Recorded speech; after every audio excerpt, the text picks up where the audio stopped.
Tapi kita ini hanya perlu memanggil data yang sudah kita perlu tanam di dalam dinding, pintu, atau kolom yang sudah kita gambar.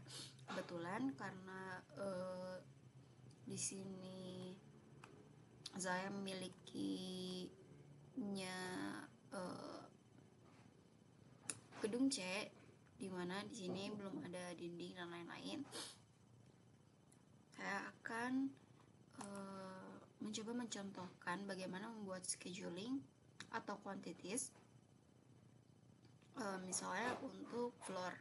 Nah, untuk pertama kita perlu melihat di bagian ribbon sini untuk ke bagian view, lalu ada di bagian create sini, di bagian ujung sini ada yang namanya schedule. Nah, sebenarnya ada dua cara. Teman-teman bisa pakai cara yang lewat view ini, lalu klik ini, nah nanti keluar seperti ini. Ataupun sebenarnya sama aja kalau misalnya teman-teman buka di project browser, lalu di sini ada schedule atau quantities, kalian tinggal pencet new schedule or quantities because it's the same. Nah, di sini kan ada berbagai jenis ya. Bahkan di sini ada arsitektur, struktur, mekanikal, elektrikal, piping, dan infrastruktur. Nah, tapi kali ini saya akan mencontohkan di bagian struktur. Karena salah satu hal yang menonjol dari bangunan ini adalah lantainya, maka saya akan mencoba membantu teman-teman untuk menghitung jumlah volume dari lantai. Nah, biar enggak capek-capek scroll, kalian tinggal kayak cari di sini. Ini kan ada floor, terus kalian tinggal masukin ini seperti ini, scheduling building components, terus udah tinggal di OK. Setelah OK, di sini ada berbagai fields. Ini keluar properties. Nah, di sisi kiri ini tuh kan ini banyak banget ya, ada available fields, ada 56 item. Tapi yang paling penting harus kita masukkan itu hanya area, lalu tapi sebenarnya ini tuh sesuai dengan apa yang kalian mau hitung. Misalnya kalian mau menghitung ya kayak ketinggian dari setiap level ya bisa gitu, tinggal dimasukin aja gitu kan. Nah, terus kalian bisa masukin level. Kalau di sini saya masukinnya level, terus volume, sama satu lagi itu tipe. Nah, di sini kalian bisa di sorting.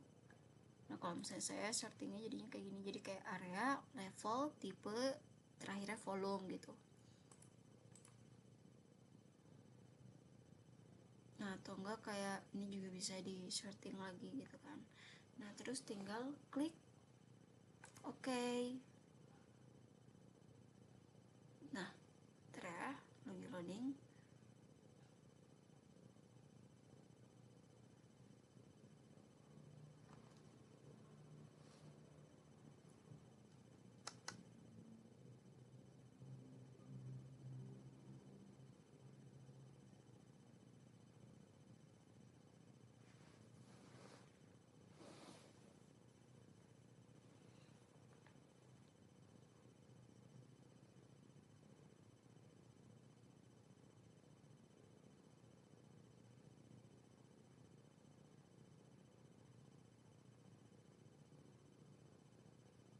Nah,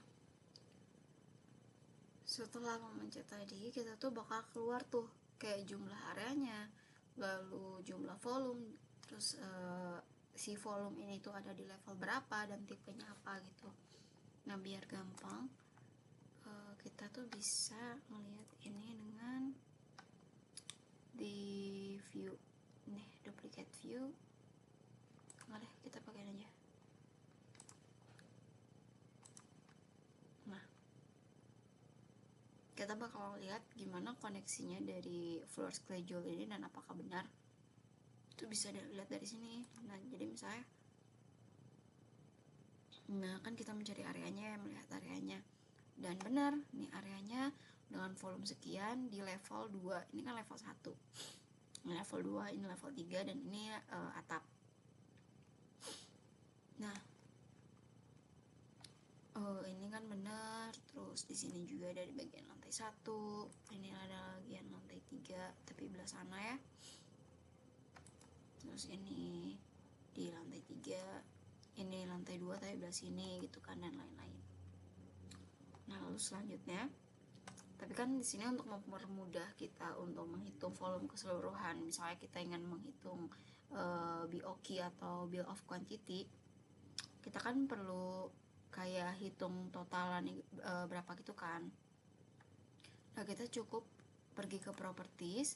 Nah di sini kelihatannya kita di sini adalah view name-nya adalah floor schedule. Nah di sini kita perlu di sorting atau grouping dulu. Terus di grand total, kita karena kita mau menghitungnya cuma totalnya doang, jadi kita total only. Terus di sini ada formatting. Nah kan ini no calculation kan, berarti tidak dijumlahkan artinya. Nah karena kita akan menghitung keseluruhan jumlahnya, maka di sini kita bisa kayak calculate total, terus di volume juga. Nah jadi misalnya kalian butuh kayak minimumnya data dari minimum dari volumenya gitu, atau enggak data minimum maksimumnya, ataupun data dari minimum dan maksimum dari bagian volumenya. Nah kalian bisa milih di sini, ada pilihannya gitu. Nah karena kita akan menghitung total ya, yaudah kita klik ini. Terus ini karena dia level, jadi dia memang nggak bisa dijumlahkan. Lalu di sini ada tipe juga sama, tidak bisa dijumlahkan. Lalu setelah apa yang kita butuhin itu selesai, udah tinggal klik OK. Nah boom, sudah keluar apa yang kita butuhkan gitu kan. Nah kan karena ini tuh real time gitu kan, misal kita mau menghapus bagian plat lantai ini, nah ini tuh bakal secara real time ngapus juga di bagian floor schedule-nya. Nah begitu. Gimana, udah terbayangkan ya alurnya gitu kan. Untuk yang bagian lainnya, misalnya mau menghitung kolom atau mau menghitung bagian-bagian lainnya juga sama caranya seperti itu gitu. Mungkin di next kesempatan kita akan bahas bagaimana kita menghitung bill of quantity dari Revit ini. Sekian yang bisa saya share kepada teman-teman. Mohon maaf jika banyak kesalahan. Wassalamualaikum warahmatullahi wabarakatuh. Bye.